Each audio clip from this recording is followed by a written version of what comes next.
All right, and we are live. Hey everybody, Smart Silver Stacker here. Welcome to a Sunday evening live stream. And as I guess you can imagine from the title here, we're going to talk about the possibility of a major war breaking out here. But it's not just that I want to read headlines to you and talk to you about, all the doom and gloom in the world. I want to address a comment that I got on the channel. Now, this was a good comment, I think, and you can see it's up on the screen there. We're going to read it and kind of address the points here in just a moment. And I want to try to put what's going on right now into a bit of a historical context for you. So we're going to look at some episodes in history where, maybe they didn't exactly match what's happening now, but you know what they say, sometimes history may not repeat, but it often rhymes. So first of all, let's just get into this comment here. And good evening to everybody in the chat there. So, and I want to say thanks to the fellow who posted this, because I think it was a good criticism. It's good not to be in an echo chamber, but let's read the comment here and address some of these criticisms. So he said, I like aspects of your channel and some of the content. Having said that, your message of imminent doom is a bit tiring. Consistent themes you espouse include World War III has already started. Okay, check. We're going to get into that one. I think that may well be the case. The world is coming to an end. Now, to be fair, I don't think I've ever said that. The world is not coming to an end. The world is going to continue spinning no matter what, we humans do. But the next point he said was U.S. citizens need to prepare. And I would, again, agree with that one completely. And it's not just U.S. citizens. All of us need to be getting prepared wherever we happen to be in the world, because this will be a global phenomenon. Again, a world war, So no matter where you're at, this will have major implications. And then he went on to say, while tensions are high and the debt crisis is real, you might want to gauge the adjectives you choose so you aren't perceived as crying wolf. If you don't care, then keep it up. Just remember, you might be saying the same exact thing next year, the year after that, and so forth. Just a thought. Well, okay, I don't really care if I'm perceived as crying wolf here, because I think that the things I'm warning about are very, very real indeed. Now, as far as saying the exact same thing next year, well, let's say last year, go back 1 year, I had said World War III had already started because the conflict in Ukraine looks like it could be nascent World War III. Well, it's a year later, and I'm still saying the same thing, but I don't think it was incorrect a year ago, to say that a world war is underway when there is already conflict in the world. I don't think is inaccurate, assuming that it escalates, and I believe we are on the verge of a major escalation. Now, we're going to get into some news. I'll tell you why I think that is, why we are being set up for a major conflict here in just a moment. But I wanted to read this comment and kind of address it, because these are, it's good to take a look at some of these criticisms. Now, before we take a look at the historical context, let's just get a quick update on what's going on here. So, report from Wall Street Journal 17 hours ago, Iran's Revolutionary Guards move fighters closer to Syria border with Israel. So these are the IRGC element of the Iranian military. In my understanding, I'm not, an analyst or anything. Keep that in mind too. I'm just some guy on YouTube. I don't claim to be an expert on any of this stuff. So you're just getting, my take on it. But the IRGC, they're the more, let's say, ideological branch of the Iranian military. Perhaps the ones that would be more willing to do, crazy things like kick off a war with Israel, which could easily have existential risks for all parties involved. But so that's going on. That's bad news. That could lead to a northern front opening up with Israel. And then also, we've got this update just from 8 hours ago. UN base in Lebanon hit by blast as Israel and Hezbollah trade fire. So more evidence that the northern border there is turning into a hot zone. And this is the real risk. The invasion of Gaza, all these things, Hamas is a relatively minimal enemy compared to Hezbollah. Obviously, with the element of surprise, they were able to carry off some pretty horrific things in Israel there. But compared to Hezbollah, they're not nearly the military challenge for the Israelis that Hezbollah will be. But if this opens up, this very well could be the beginning of World War III. But again, I want to get into a historical aspect of this. And you might have noticed in the title, I said, gold and silver will not be enough. And we're not going to talk too much about the precious metals, except in so much as any burgeoning war will have a massive economic impact on the entire globe, including here in the U.S. And so I think gold and silver are an important element of preparedness, but they're probably not going to be enough if this thing breaks out. You're going to need other aspects of preparedness too, whether it just be, psychological aspects to deal with the massive change that's going on. But if you do want to buy some gold and silver, Make sure you check out our video sponsor, SD Bullion. Right now, new customers can get gold or silver at spot by visiting sdbullion.com/new, where I buy my precious metals. Now, let's get into the history here. I want to think about this in terms of 90 years prior to where we're at right now. This is an article on the Japanese invasion of Manchuria. And the reason I want to talk about this is because this is something that really, if you look at it from a broad historical standpoint, this could easily be referred to as the beginning of the Second World War. This was the invasion on 18th of September, 1931. Now, it's very interesting. This was following this thing called the Mukden Incident. And this was a, I don't even know if I can say the words at the moment because of everything that's going on, but I'm going to highlight it on the screen. It's an FF event that was staged by the Japanese military as a pretext for the invasion, okay? And throughout the 1930s, there was conflict between the Japanese and the Chinese. The Japanese snapping up territory, invading parts like Manchuria. And even this article mentions here, you can see that the invasion of Manchuria or the Marco Polo Bridge incident, that was another conflict between the Japanese and the Chinese in 1937. These are sometimes cited as alternative starting dates for World War II, in contrast with the more commonly accepted date of September 1st, 1939. So there's not always a consensus on when these things start. You know, the fighting between the Japanese and the Chinese in the 1930s and the fighting that went on in the 1940s after the quote-unquote, onset of World War II, there's really not a huge difference between them. And so I think that looking backwards from the future at this conflict that is occurring right now, this may very well, we may already be past the official start date of the Third World War in a historical context. You know, it's not like in 1939 or 1940, I don't even know if people were calling World War II World War II. You know, they might have just been calling it the war at the moment. And then, later on it gets branded as this massive conflict. And certainly in the 1930s, when the conflict, a proto-World War II between the Japanese and the Chinese was going on, I doubt very much that many Americans were looking at this and saying, well, this is going to be, another world war to rival the Great War, the First World War. And so I just want to point this out that, just because nobody's calling it officially World War III yet doesn't mean that we're not there. There is a historical context for this. Sometimes these dates, it can be hard to determine when a conflict begins. But, when I say, are we being set up for the Third World War? Well, again, what do we have going on right now? We've got all the pieces falling into place. You've got Iranian troops being stationed closer to the border with Israel, moving in. You have Iran threatening Israel that if they invade Gaza, they will open up a northern front. You've got Israel, which doesn't look like it's going to back down from invading Gaza. So all the pieces are falling into place. And this was very alarming, I thought. This is reported here in the Times of India.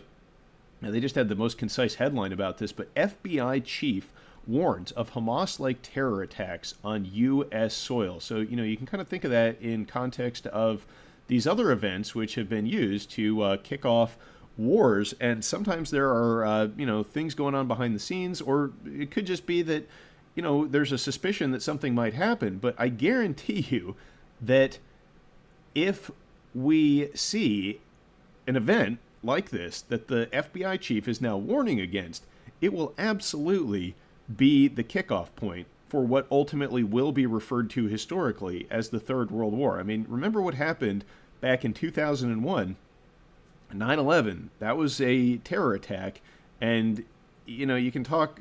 People want to speculate about that endlessly, and you're free to do that. But one thing is for sure, that kicked off a massive series of wars, the global war on terror.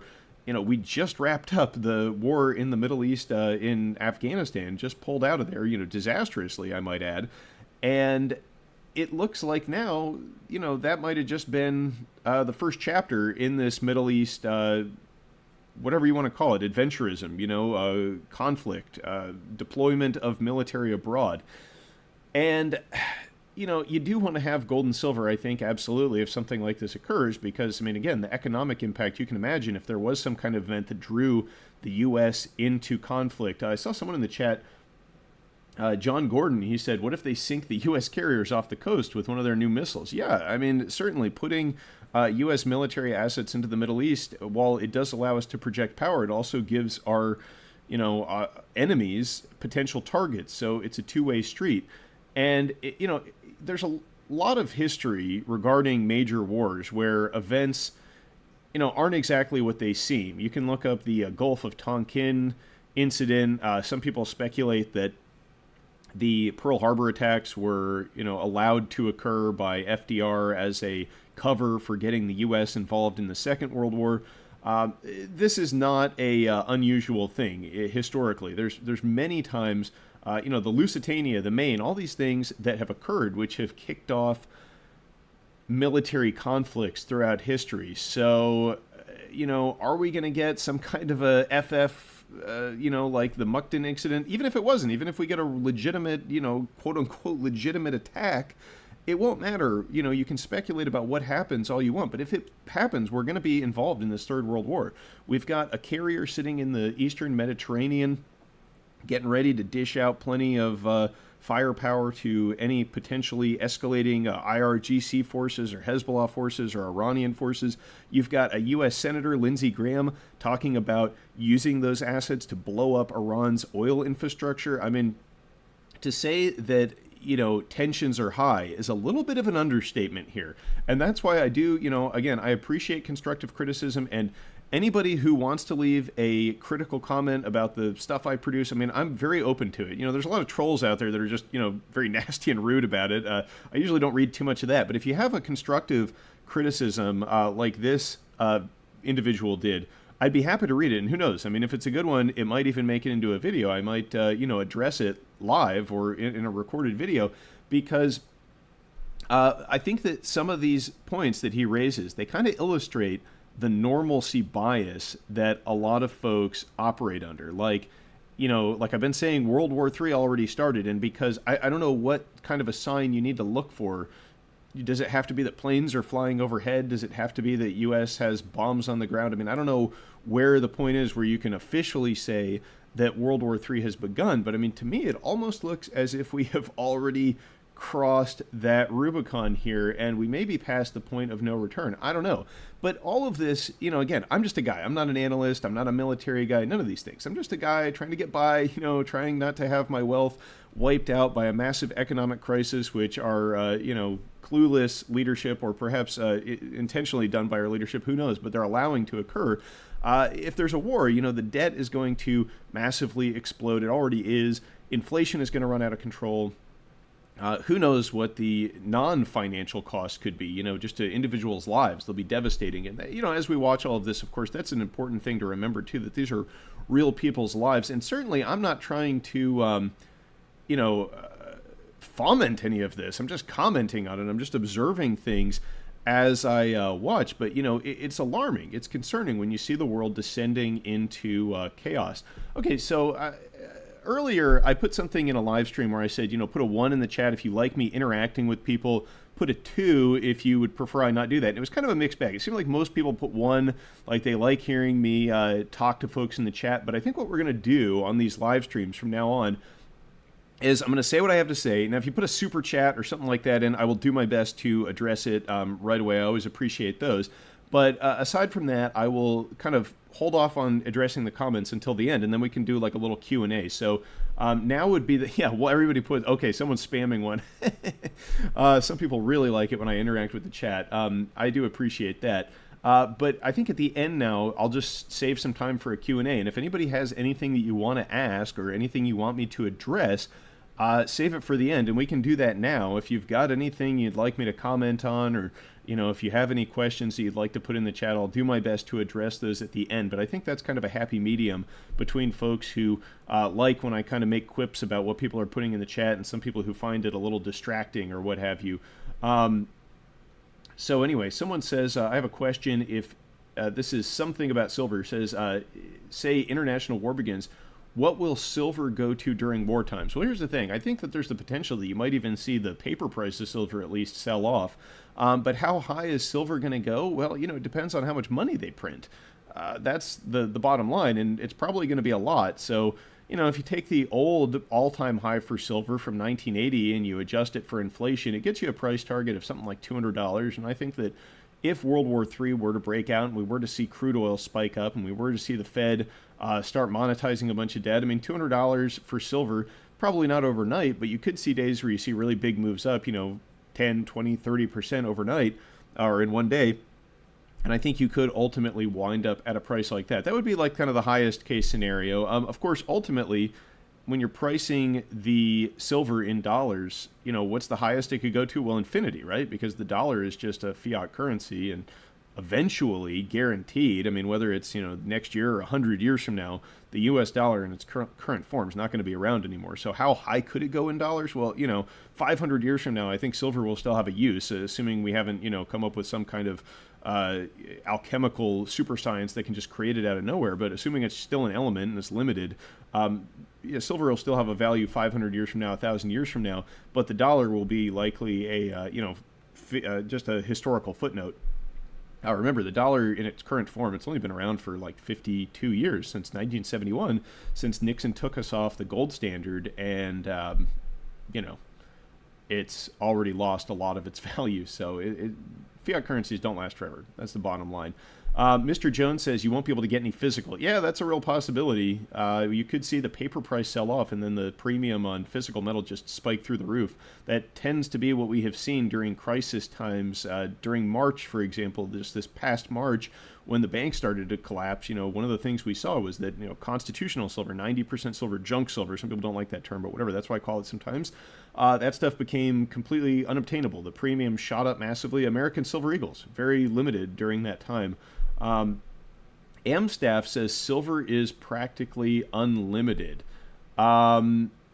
Yeah, sort of. I mean, I guess if you look at like the universe as a whole, sure, there's a massive quantity of it out there. I don't know if it's finite or infinite, but on the Earth, we are limited by, what has been deposited here and what we had originally deposited, I mean, via asteroid strikes. But yeah, we're limited. I mean, there is a limited amount of silver in the Earth's crust. And you got to remember that it takes energy to extract it, so it's 100% a finite resource or a scarce resource. Constitutional Stacker, thank you very much, sir. I hope I didn't miss your email again. We'll get something set up, man. Don't worry. Sorry. I just, I'm busy, as I'm sure you can imagine. We all are. So it's not an excuse, but yeah, we'll get something set up. Okay, let's see what else we got here. You probably haven't noticed, but you answered 5 of my questions so far, and thank you. You're welcome. Something about silver. Yeah, it's hard to keep up with a lot of folks. I'm not sure how many people are in the live stream right now. Hey, do me a favor. If you're enjoying this, though, and you like these live streams, you want to get this information out there, smash that like button. I think the history that we covered earlier regarding the World War II and the Japanese involvement there and how, these lead-ups to major world conflicts kind of can go under the radar, I think, is a valuable thing, especially to share. So if you thought that this was helpful information, please do smash that like button. Mr. Jones says your silver will go a long way in a collapse. Yeah, probably. If the dollar, in a complete collapse, if the dollar becomes worthless, then obviously, the real money that we'll have to default back to will be gold and silver, and not that many folks have that much of it. So I expect that the value of it in some ways will be worth quite a bit. Of course, we're so wealthy today with industrialization and fossil fuels and our modern grid and everything that anything after a collapse will probably look like abject poverty by today's standards, but that's why we have to take this time to get prepared. And to this user's comment, who left this comment, U.S. citizens need to prepare. Well, listen, if that's a consistent theme that you don't like hearing espoused, that's probably not the channel for you. This one right here is not, because I think no matter what happens, it's good to be prepared 100% of the time. That's it. Someone says blah, blah, blah, blah, blah. Yeah, well, it's a live stream. I'm trying to go to the chat part here, so, I appreciate you listening to me blah, blah, blah. And listen, yeah, so many trolls. Well, the internet's full of them, man. There's a lot of unhappy people out there. What do you want to say? That's the internet for you. There's always going to be a lot of very negative individuals in the comments. And, interestingly enough, whenever you look at the really nasty critics, not like this guy who left this very thoughtful comment, I think, but people who just leave nasty stuff, inevitably, they don't have any videos of their own. They're not doing much. And, people who like to just make other people feel bad and be nasty to strangers on the internet usually have something else going on. So it's best not to take that stuff too personally. So, yeah, that's pretty much it for today, folks. I appreciate the great comments and the great live stream chat here. I'll be back tomorrow with more, or at least I'll do my best to get another live stream out tomorrow. And, I've really been enjoying these live streams, getting to interact with everybody. And there's just so much going on that I think they are valuable. If you do, please share them with your friends, post them on YouTube, post them on social media, and smash that like button. If you haven't subscribed yet, consider doing that too. And I will catch you next time. Stay safe and happy stacking, everybody. Smart Silver Stacker, out.